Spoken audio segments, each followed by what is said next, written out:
So now talk about raising children specifically. I think a lot of parents think it's a scary world out there. There's drugs, there's, alcohol, there's pregnancies, STIs, STDs, there's unemployment and sadness and misery. And how do you raise healthy, moral, connected children, without religion? How do you keep them from becoming drug addicts? How do you keep them from becoming pregnant or getting diseases? How do you have them value their lives and be moral people and healthy and productive without, they say it takes a village to raise a child. How do you raise healthy kids without religion? Yeah, I think it's a formidable question. It's why I love Shefali Saybury, and I read a ton of books because I'm curious about that, honestly.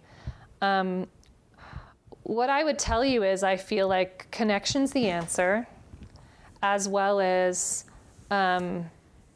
because when you connect with your child instead of control, a magical thing happens, and that is that they're allowed to connect to themselves for real when there's no judgment or control at the helm. And so I think that's a really important place to start, because it allows for them to be sad.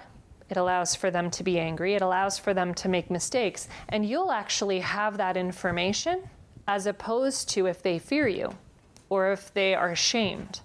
You actually have that information. And what I say to my children all the time is, the reason why I like you to feel like you can tell me the truth is so that I can be with you.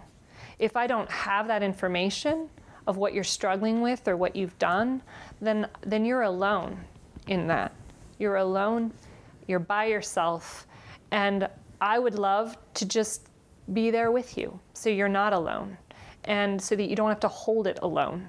And so I feel like the connection allows for you to have information and to influence.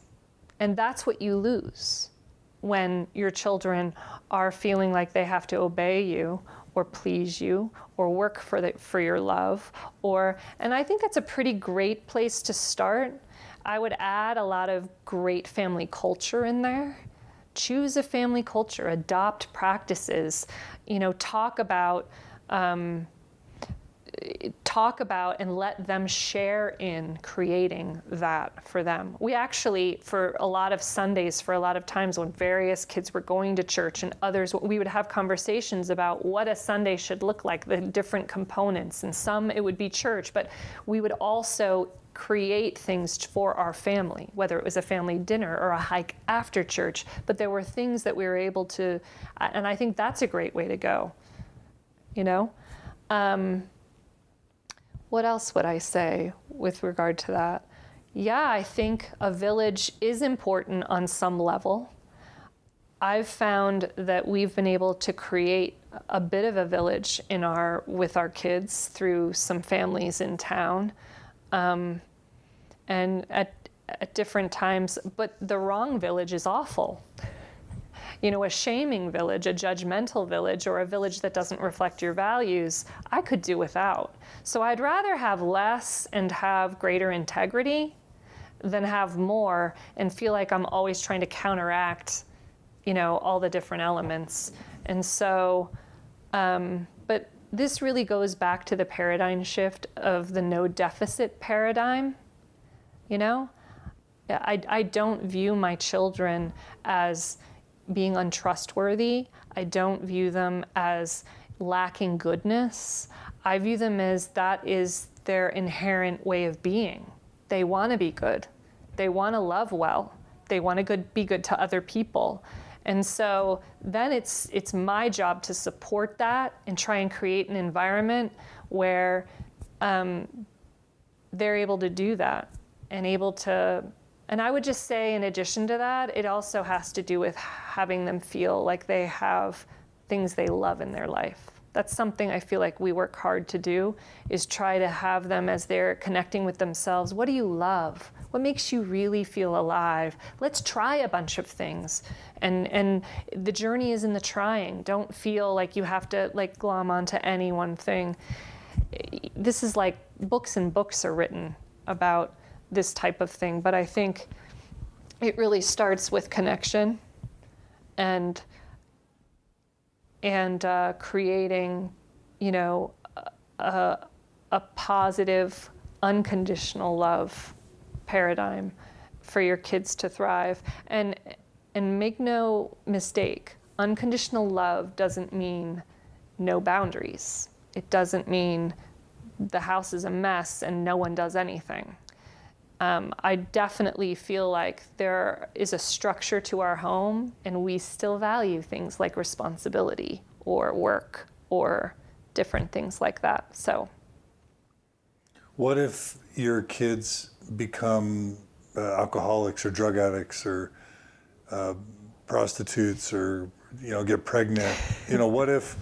How will you not know that it's because you didn't leave your religion? So I think this taps into something about being alive, just the fragility of being alive and vulnerability about being alive. I don't think you will know that, and I don't think, here's what I'll tell you. I feel like a child that's drug addicted is coping with something. I feel like it's a cry, a voice to be recognized, a voice to be heard. And so that's what I would say about that. I would tune in. I'd offer support. It's going to be a long road. I don't believe in you taking responsibility, for that. I do believe in teaching kids from a young age good coping skills, how to deal with painful feelings and not judging negative feelings as bad and trying to be too surfacey so everything seems great. And I do believe in navigation skills because I think it's really challenging to be a teen and young adult and human on the planet now. And so, but the answer with drug addiction is the same answer. It's connection. It's still connection. It's still, I love you. You are worthy. And sometimes, unfortunately, life experiences, it takes a while to add up to change. It takes a while to add up to an insight. But if you have a kid addicted to drugs or commits suicide or gets pregnant, people are going to say, well, of course that happened. They left the church. And that happens in the church. I think it's a human condition. I think it signifies something across the board. For me, what if they say it's more likely to happen when you're not in the church? Well, they can say whatever they want. No, I mean, if you're taught in the church never to drink and never to, have sex premaritally and that there's a God watching, well, that's a real motivator for the kids. And if you take that away from your kids, why would they want to be, good? They would just go into all sorts of bad things. Yeah, I think overall I view kids as not, I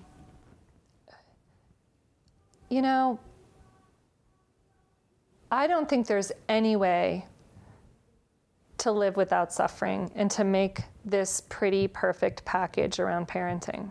I have a great dose of compassion for any parent.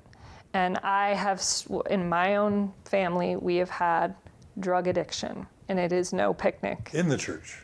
In the church and out of the church. It's just across the, and for me, what I would say is it's about connection, it's about patience, it's about time. There is no one right way to do it. But is it more likely to happen out of the church than in? I feel like here's what I feel. I feel like as human beings, we need to be equipped to live our own lives.